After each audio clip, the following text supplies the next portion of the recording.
أعوذ بالله من الشيطان الرجيم. بسم الله الرحمن الرحيم. الحمد لله رب العالمين الرحمن الرحيم مالك يوم الدين إياك نعبد وإياك نستعين اهدنا الصراط المستقيم صراط الذين أنعمت عليهم غير المغضوب عليهم ولا الضالين.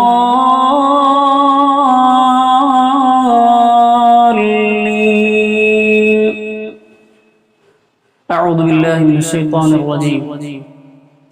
يا أيها الذين آمنوا كتب عليكم الصيام كما كتب على الذين من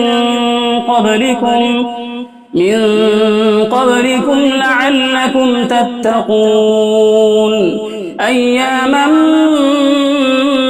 معدودات فمن كان منكم مريضا أو على سفر فعدة من أيام أخر وعلى الذين يطيقونه فدية طعام مسكين فمن تطوع خيرا فهو خير له وأن تصوموا خير لكم إن كنتم تعلمون.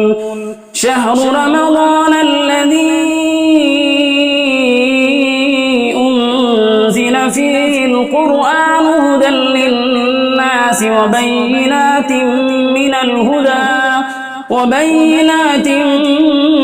من الهدى والفرقان فمن شهد منكم الشهر فليصمه ومن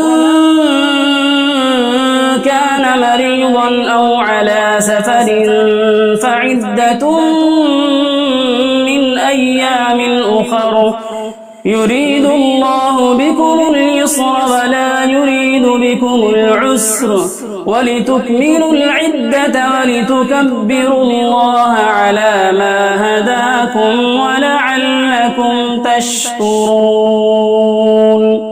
صدق الله العظيم.